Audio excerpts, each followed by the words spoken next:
Second question लिख लेते हैं exercise 3.4 sec x equal to 2। देखिए प्रिंसिपल सॉल्यूशन या जनरल सॉल्यूशन जब भी हम निकाल रहे हैं तो अगर sec के लिए निकालना है तो sec को cos में चेंज कर लो। तो मेन ट्रिग्नोमेट्रिक रेशियो हम में चेंज कर लिया करो, साइन में, cos में, tan में, है ना। अगर cot दे रखा है तो cot को tan में कर लो, sec दे रखा है तो cos में कर लो, और cosec दे रखा है तो फिर साइन में चेंज करके प्रिंसिपल या जनरल सॉल्यूशन निकालेंगे। ठीक है, क्योंकि जो हालांकि sec x और cos x दोनों के लिए सॉल्यूशन सेम रहेंगे। तो ये जो sec x इक्वल टू 2 है, इसको मैं cos के फॉर्म में लिखा तो cos x इक्वल टू हो जाएगा 1/2। ठीक है, रेसिप्रोकल करेंगे ना, sec x equal to 1/cos x होता है। तो यहाँ भी आपका sec x की जैसे समझ लो, मैंने sec x को लिख दिया 1/cos x इक्वल टू 2। अब इसको जब सिंप्लीफाई करेंगे तो cos x इक्वल टू 1/2 आ जाएगा। अब cos x इक्वल टू 1/2 हम देखें, cos x इक्वल टू 1/2 कितने डिग्री की वैल्यू होती है cos में, तो ये होती है cos 60 डिग्री की 60 डिग्री की वैल्यू होती है, और 60 डिग्री को हम लिख सकते हैं π/3। ठीक है, अब एक तो ये हो जाएगा, इसके साथ में और ये देखना है कि और क्या पॉसिबिलिटी बन सकती है 1/2 cos π/3 के अलावा 1/2 और cos में कितने डिग्री की वैल्यू हो सकती है। तो हम ये चेक करेंगे कि cos कौन से क्वाड्रेंट में पॉजिटिव रहता है। ऑल सिल्वर टी कप, एक तो इसमें पॉजिटिव रहेगा, है ना। तो अब ये तो ऑलरेडी इसी क्वाड्रेंट में आ रहा है, π/3 तो इसी क्वाड्रेंट में आ रहा है, तो अब दूसरा सॉल्यूशन इसमें मिलने वाला नहीं। तो वो या तो सेकंड में मिलेगा, या थर्ड में मिलेगा, या फोर्थ में मिलेगा। लेकिन सेकंड में नहीं मिल सकता, कॉस नेगेटिव होता है ना। थर्ड में भी नहीं मिल सकता। ऑल सिल्वर टी इसमें भी नहीं मिल रहा। कप्स इसमें पॉजिटिव रहता है। तो यहाँ पर दो फॉर्मेट चलते हैं, एक तो होता है 360 या 2π - थीटा का, और एक होता है 270 + थीटा का, है ना। तो 270 + थीटा का तो वैसे यूज़ नहीं करना, क्योंकि 270 + थीटा क्या करेगा, कॉस को चेंज कर देगा साइन में, तो वो हम यूज़ करेंगे नहीं। तो 2π - थीटा के लिए हम ले सकते हैं। तो ये एक फॉर्मूला बन जाएगा कि cos of 2π - theta equal to cos theta. ठीक है, तो अगर मैं यहाँ पर थीटा की जगह π/3 ले लेता हूँ, तो ये कुछ ऐसा बन जाएगा, cos of 2π - 3 equal to cos π/3। तो हम cos π/3 को cos ऑफ 2π - 3 लिख सकते हैं। तो अभी इसी चीज़ को मैं कॉपी पेस्ट कर रहा हूँ, लेकिन cos π/3 के प्लेस पर मैं क्या लिखूँगा, cos of 2π - 3, 2π - π/3, cos x equal to cos of 2π - π/3। ठीक है, तो cos x equal to cos π/3 and cos x equal to, ये सॉल्व करेंगे, 3 × 2 = 6, 6π - π, ये आपको मिल जाएगा 6π - π यानी कि 5π/3।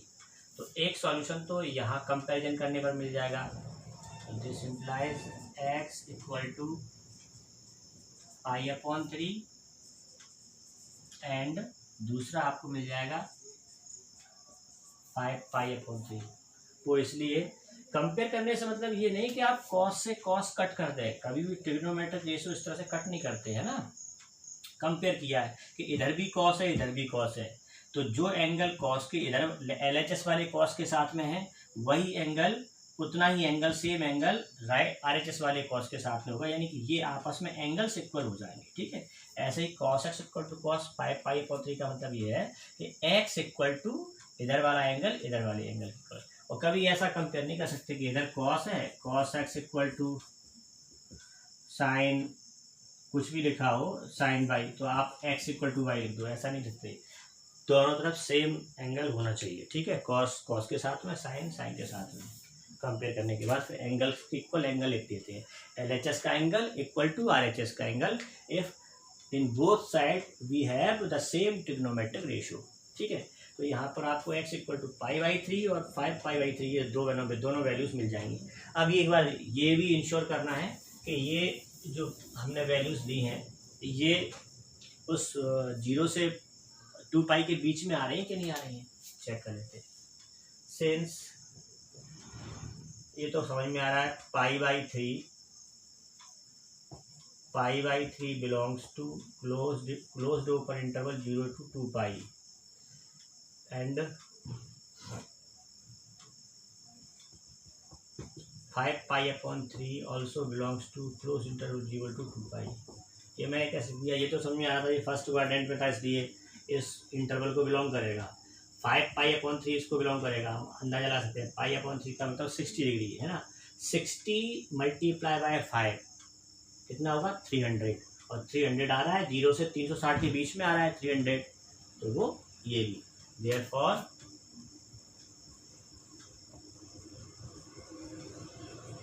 principal solutions are π/3 and 5π/3। ठीक है, अब जनरल सॉल्यूशन निकालना है, तो जनरल सॉल्यूशन के लिए जो गिवन है आपको sec x = 10 sorry sec x = 2, तो सबसे पहले इसको कॉस में लिख लो, और तो 1/2 को हमने या तो cos π/3 लिख सकते हैं या फिर cos π/3 लिख सकते हैं या फिर cos 5π/3 लिख सकते हैं। 1/2 या तो cos π/3 लिखा जा सकता है या फिर cos 5π/3 लिखा जा सकता है, लेकिन हम कौन सा चूज करेंगे, जो छोटा एंगल है उसमें, है ना। हालांकि इससे भी अगर लिख देंगे तो गलत नहीं होगा, आंसर तब भी सही होगा, है ना, लेकिन हम कोशिश करते हैं कि स्मॉलेस्ट एंगल के लिए ही लिखें, क्योंकि वो फिर आपका आंसर मैच करेगा, नहीं तो फिर आंसर मैच नहीं करेगा।